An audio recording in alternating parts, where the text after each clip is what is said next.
Maraming salamat po sa pagtangkilik ng ating video. Hinihikayat ko po kayong mag-like and subscribe para ma-update kayo sa susunod na nakabanata. Tara at umpisahan na natin.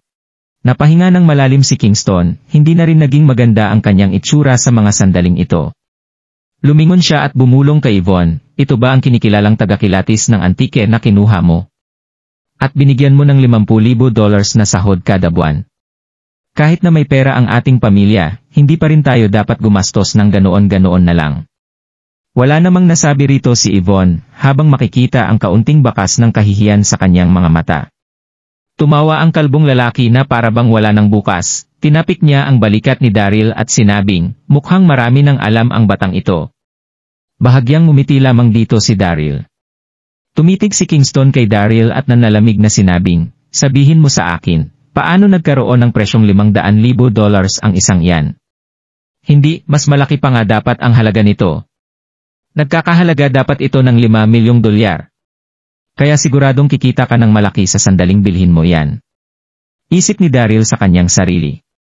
At pagkatapos, inayos niya ang kanyang lalamunan, at dahan-dahang sinabi na, huwag po kayong mabahala, Uncle Young. Ipapaliwanag ko po ito sa inyo.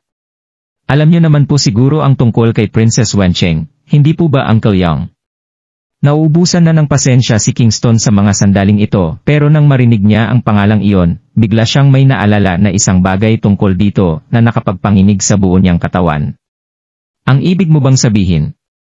At pagkatapos, iniling ni Kingston ang kanyang ulo at sinabing, imposible, napaka-imposible ng sinasabi mo. Ang mga historical records tungkol kay Princess Wencheng ay tungkol lamang sa kanyang pagpapakasal sa isang prinsip ng Tibet. Pero nagkaroon ng usap-usapan tungkol dito ang mga taong nasa mundo ng mga antike. Mahilig si Princess Wencheng sa mga porselana mula noong bata pa lang siya. Kaya nang bigyan siya ni Emperor Taizong ng Tang Dynasty ng isang kautusan mula sa imperyo na magpakasal sa isang prinsip mula sa Tibet, binigyan din siya nito ng isang porselanang vase. Ang porselanang vase na ito ay ang sinasabing regalo ng kaharian ng Tibet sa emperor. Ang unike na lokasyon ng kaharian ng Tibet kung pag-usapan ang geografiya ang nagpapaliwanag ng naging impluensya ng mga kultura ng Tang Dynasty, mga lugar sa kanluran sa kanilang sariling kultura sa Tibet. Ito rin ang naging dahilan kung bakit naging maganda at pambihira ang porselanang ginawa ng imperial family mula sa Tibet.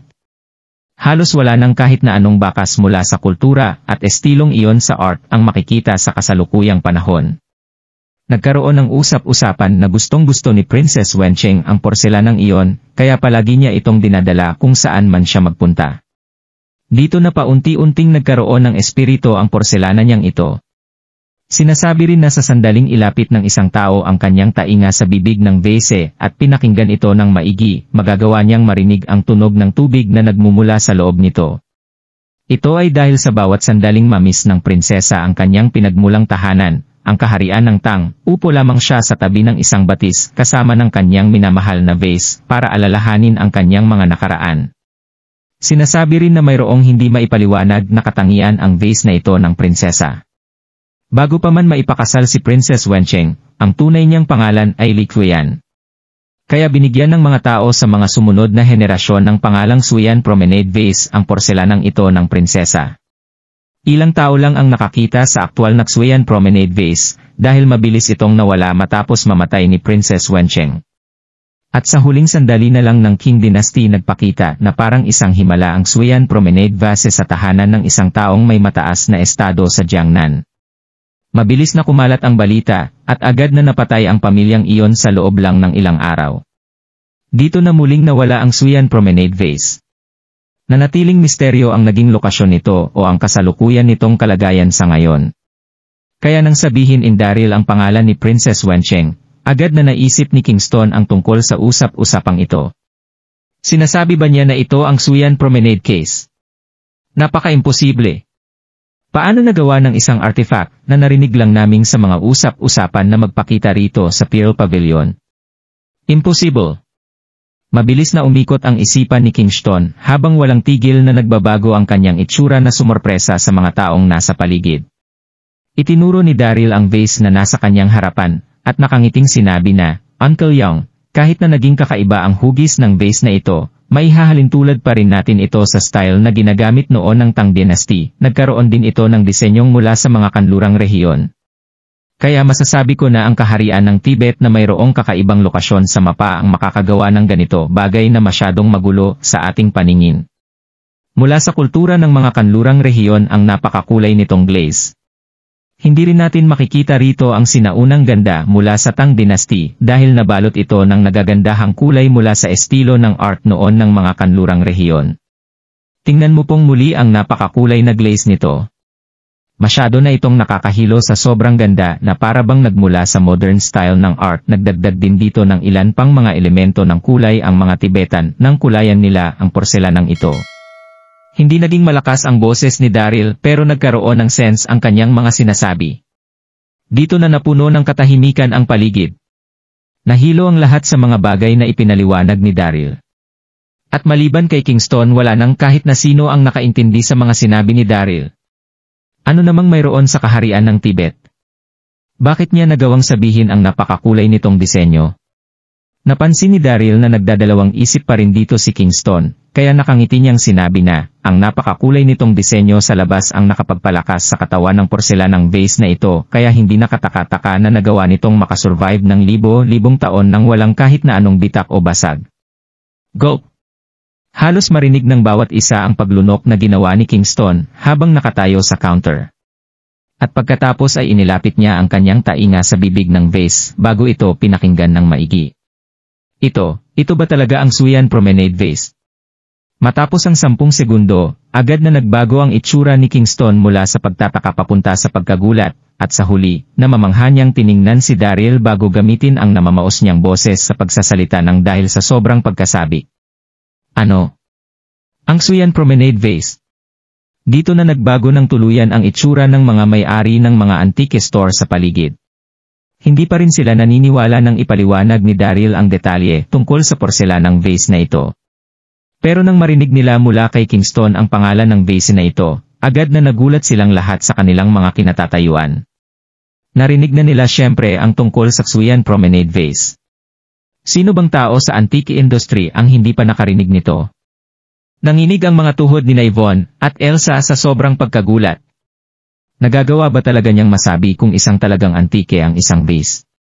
Agad na tinanggal ng namamanghang mukha ni Kingston ang kanilang pagtataka.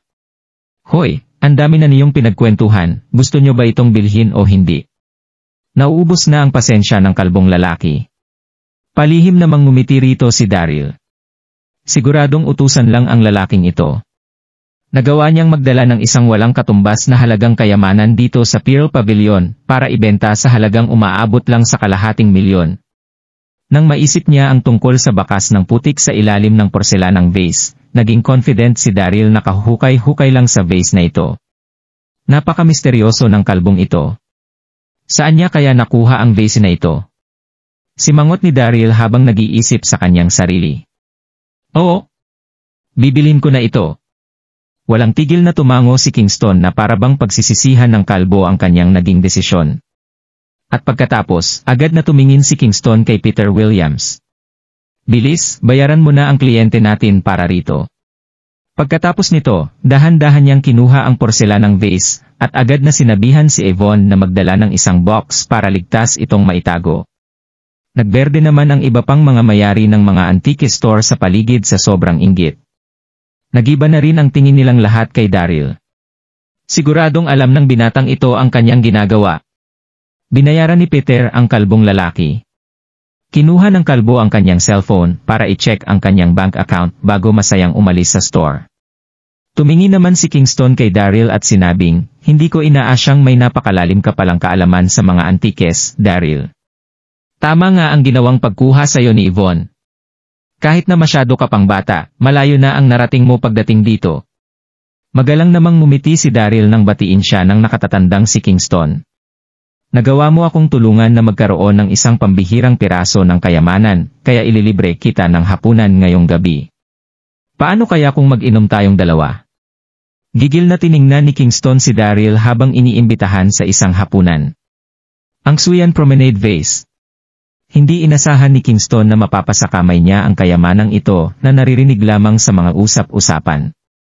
Nakaramdam ng matinding thrill nang dahil dito si Kingston na higit pa sa pagkasabik na nararamdaman ng lahat. Maliban sa tuwang nararamdaman niya kay Daryl, nagkaroon din siya rito ng matinding interes matapos ng mga nangyari.